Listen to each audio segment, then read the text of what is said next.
Alright, today's tutorial is my new Supreme Winter Gill that I came up with December 2020. And here is kind of what it will look like when we're done. This is on a lipless.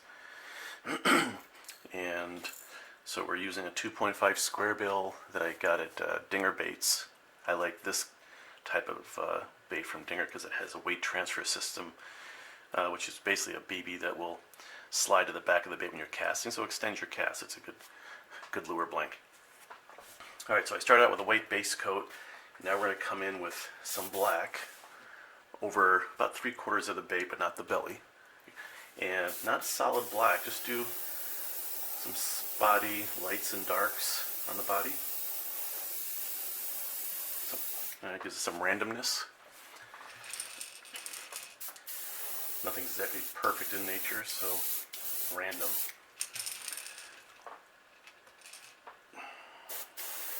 Not on the belly, but just random shades of black.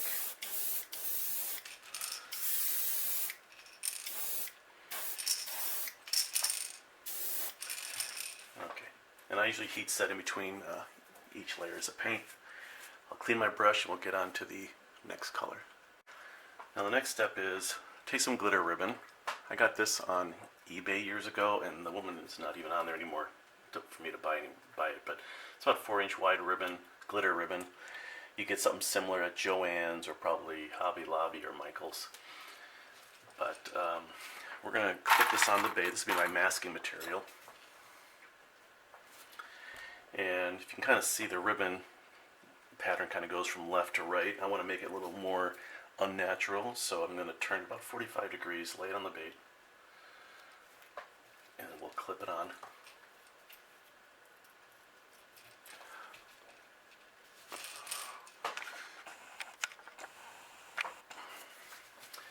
And not too tight, right? Some people have been scratching their baits because they're trying to get it too snug. You don't want to do that.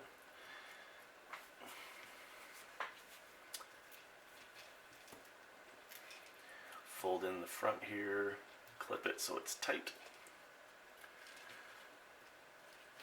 That looks good. A little bit of a gap there, or some wrinkling, so we're going to fix that. Pull it just a little bit tighter.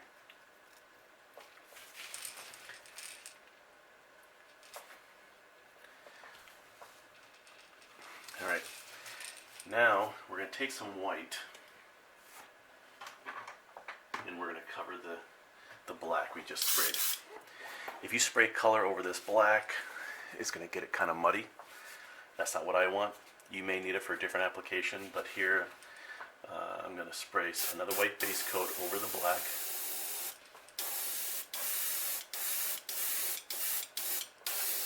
I'll probably do a couple coats.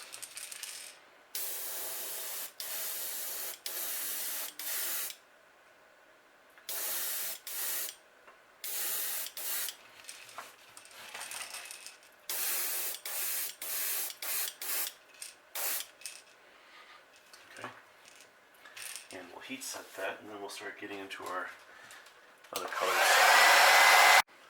Now next we're going to apply Comart opaque turquoise. I like the Comart paints. They're pretty much airbrush ready, just like Wicked. Wicked you may have to add a little bit of reducer. A lot of times I don't have to. If you want it more transparent, sure, add reducer. I have a couple Createx paints, but they're pretty thick and I have to thin them all the time. So I only have a couple bottles of that, but I like the Wicked and the Comarts. Some golden high flows and FW inks are good. Alright, so here's an important part here. Now as we apply the turquoise, I'm going to take the bait and spray it on an angle like this. I did this in my Supreme Pumpkin Seed video. And this is important because when you spray, not all the paint will get on the other side of the ribbon. And it'll create some really nice shadows, some 3D effects. So I'm going to spray just on the top part of the bait at an angle here.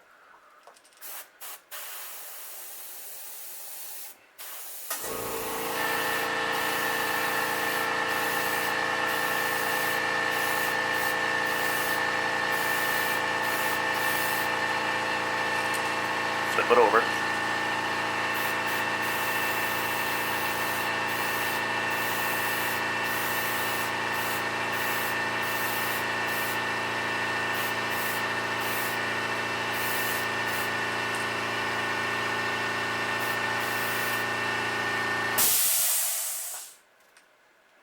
see a little bit of shadowing there. You may not be able to see it on the camera, but you'll see it once we take off the masking. I've darkened it up just a little bit more. Alright, I'll heat set that, and I will go on to my next color. Okay, now I'm moving on to a wicked color. This is a Fluorescent Raspberry. In my previous paints for this pattern, I was using a Createx Fluorescent Violet, and it's just too thick, and I couldn't thin it out enough. It was clogging my brush, so I moved over to the Fluorescent Raspberry. And if you don't have this color, that Fluorescent Violet Createx will work just fine, or any other purple shade that you like. This is not exact science here. Again, tilt the bait to one on its side at an angle. We're going to paint just a little bit on that turquoise edge. You can also let it overlap. That's fine.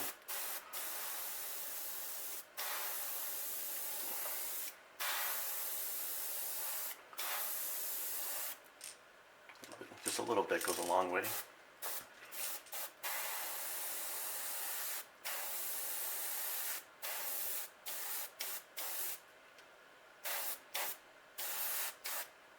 Just a little bit. It looks like a lot here on the ribbon, but once you take the ribbon off, it's not that bad. Okay, let's heat set that and move right along. Okay, now one of my favorite parts is spraying the Sepia. This is by Wicked. It's not a base coat. It's really made for enhancing other colors, your underlying colors. If you don't have this, you need to get it. Sepia, S-E-P-I-A. I'm sure people pronounce it differently than I do. So what we're going to do is now we're going to take the bait, again, lay it on its side, but from the back side. And we're going to spray mostly on the top, a lot on the head, a little bit on the turquoise and in that purple, what was it, a raspberry color. So a little bit, there we go, right on angle on the shoulder there, mostly on the head, a little bit on the body over that raspberry and the turquoise, but I still want to see some of that turquoise come through.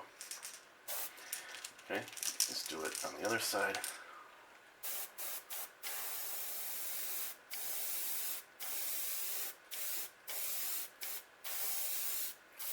At an angle.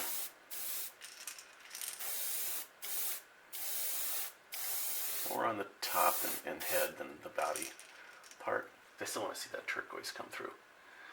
Alright. Now, I'm just going to keep the camera rolling because we're still going to use the Sepia for one more step. Kind of a big reveal.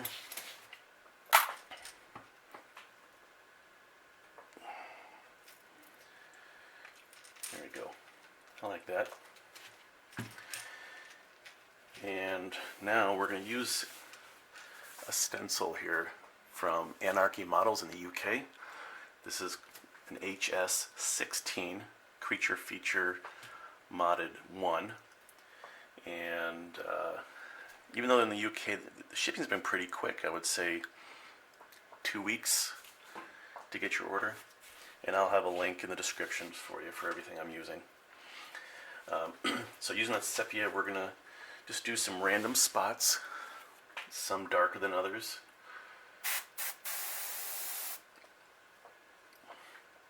Don't go too dark, but don't go too light. Just random. As Bob Ross would say, happy little spots. Happy, happy. Give them a home. Alright. And even doing this, the Sepia will darken that turquoise a bit too. There's a few spots here and there. Again, it doesn't have to be dominating looking spots. Make them faint. Now if you kind of see here on the end, it's a little blurred. That's because the ribbon wasn't up flat against the bait.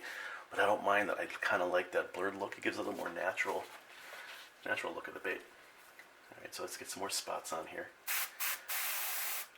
Besides this stencil that I'm using. They also have other great stencils for crappie looking stencils. Different size spots. Okay. And there's some spots, but now I'm gonna just add a little more of the sepia on the back. Darken it up a little bit. A little darker. I don't want to cover up too much of that turquoise either. I like that turquoise.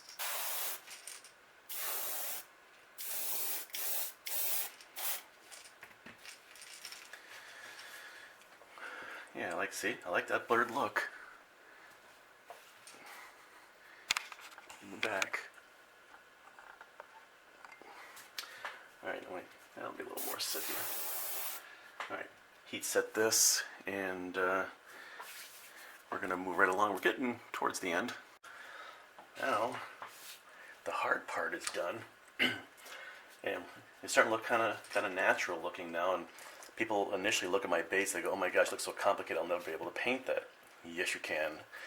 I don't like complicated stuff either, so you can use just a few colors and make your baits look very natural. Again, that sepia color is key to making some of your baits look pretty natural, enhancing some of the underlying colors. It looks pretty natural now. We've only done maybe four colors. But alright, next is Comart Deep Yellow. And we're going to work on the belly.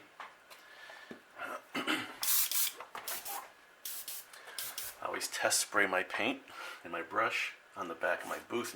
Don't test it on the bait, because if it splatters wrong, you just ruined the last 30 minutes of work. So I'm just going to do just a little bit. Let me turn that pressure down. And when you change your air pressure, here's a little note.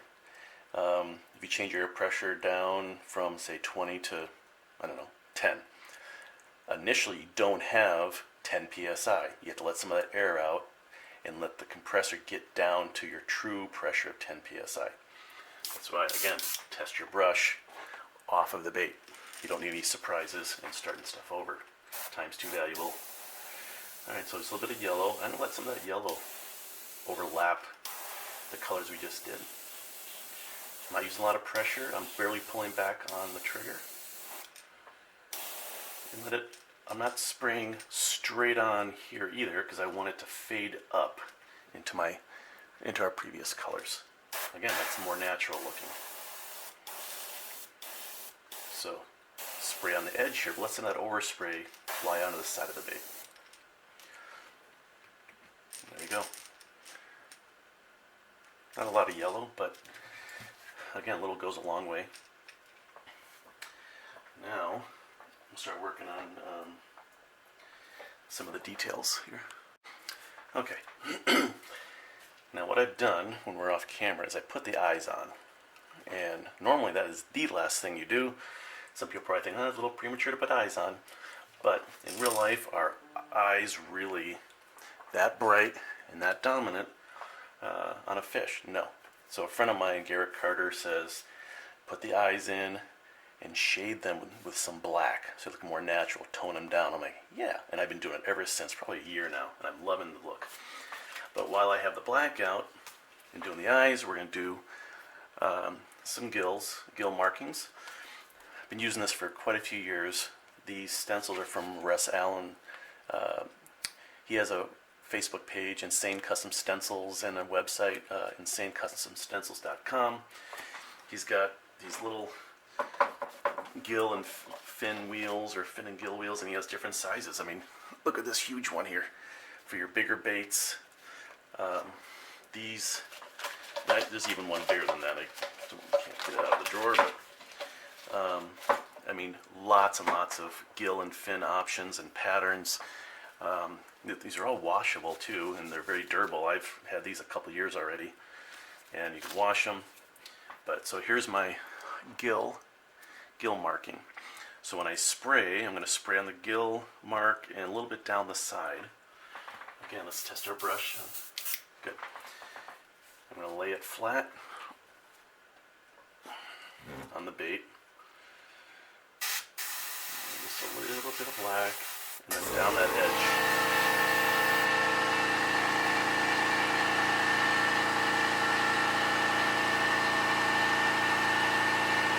And let's color in that eye a little bit. And I'll come back with a little bit more black on the back, but so you can still see the pupil a little bit on the eye, but now it looks more natural. One of the best tips I got was paint my eyes. Okay. All right, let's do the other side.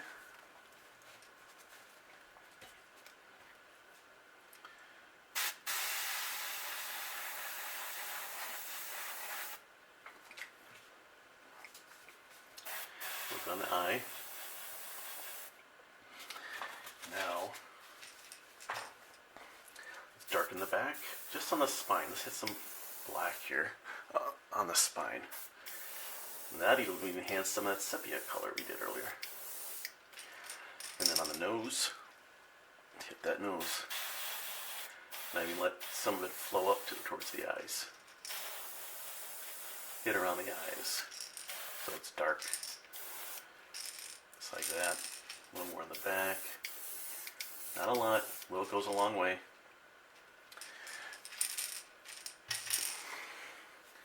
Very natural looking, and it wasn't that complicated. It really wasn't. So let's heat set that. I'm going to keep the camera rolling because we are in the home stretch here. One little minor detail, and I like to do a little red accent on the gill marking we just did. So I got a crimson from Wicked. You can use any red you want. You can use any color you want, any shade. I just like using red. And what I'm using is one of these salon nail detailer things. I think you can find them on Amazon. You just dip the tip into the red and just lightly hit the corner of that black mark right there. And what I like about doing the red there, it's a fairly dark bait except for the belly, but you know, it gives us some contrast and breaks up some of the dark colors. Do another red right here. Alright, and if you still think your bait's too dark, you can always do a little bit of white on the gill, bottom gill plate or something. But it's probably up to you. I do these videos to, not so you can copy verbatim, but so you can learn some of my techniques and steps, and you can put your own spin to it and make it your own. So this is what we got. We're done. I'm not going to show you the clear coat process. I did that in other videos, but I like to use Illumilite UV, where it's 1 part dip and then into some UV lights for 30 minutes, and we are done and ready to fish. But so there we go. There is the new Supreme Winter Gill. If you're not a subscriber, please subscribe. I don't do videos very often. I do them when I can, but I do enjoy doing them. And if you have any questions, let me know, and happy painting.